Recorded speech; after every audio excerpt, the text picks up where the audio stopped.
तर मित्रांनो, कालचा सामना पाहिला तर KKR विरुद्ध RCB या संघांमध्ये झाला.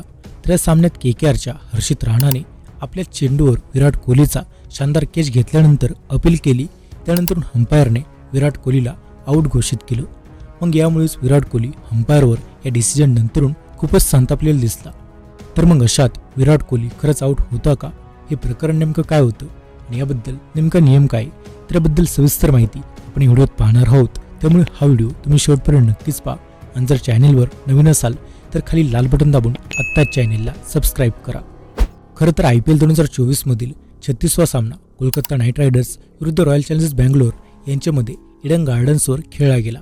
तर या श्वास रोखून धरायला लावणाऱ्या सामन्यामध्ये KKRने शेवटच्या चेंडूवर RCBवर एका रन्सने मात करत रोमहर्षक विजय मिळवला. परंतु या दरम्यान या सामन्यामध्ये विराट कोहलीला आऊट दिल्यानंतर खूपच मोठा गोंधळ हा झाला होता. मग अशात तो काय होता, तर आता आपण हे जाणून घेऊयात. खरं तर 223 रन्सच्या टार्गेटचा पाठलाग करताना RCB संघात सुरुवात पाहिली तर जबरदस्त झाली होती. कारण विराट कोहलीने फलंदाजीला येताच गोलंदाजांवर वर्चस्व गाजवायला सुरुवात केली होती. त्याने अवघ्या 6 चेंडूत 2 षटकार आणि 1 चौकाराच्या मदतीने 18 धावा हे केल्या होत्या. तर मग तिसऱ्या ओव्हरमध्ये चेंडू हर्षित राणाच्या हातात होता. त्याने आपल्या ओव्हरमधील पहिलाच चेंडू कोहलीला फुल टॉस टाकला.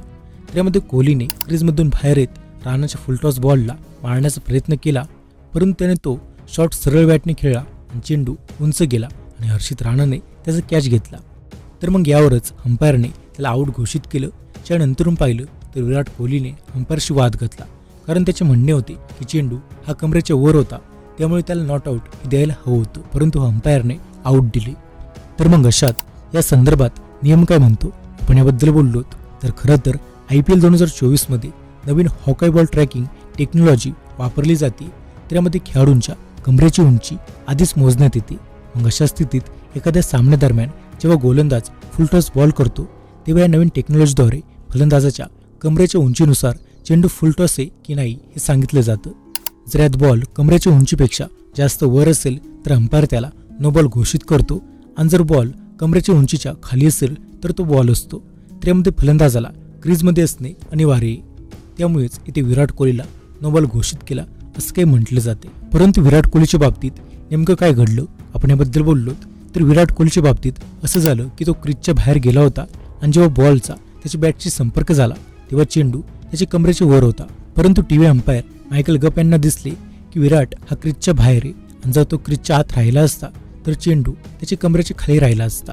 तर विराट कोहलीच्या कमरेची उंची पाहिली तर 1.04 मीटर मोजण्यात आलेली आहे. त्यामुळे जर त्याने चेंडू क्रीजमध्ये उभा राहून खेळला असता तर चेंडूची उंची केवळ 0.92 मीटर राहिली असती, जी त्याच्या कमरेच्या उंचीपेक्षा कमी आहे.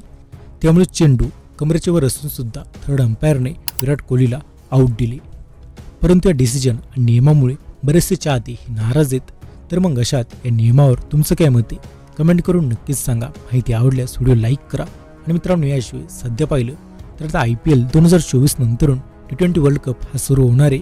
मग अशात T20 वर्ल्ड कपसाठी आपल्या भारतीय संघाचे संभाव्य स्क्वॉड हे कसे असेल याबद्दल सविस्तर माहिती तुम्हाला पाहायची असेल तर आमचा हा व्हिडिओ नक्कीच पहा.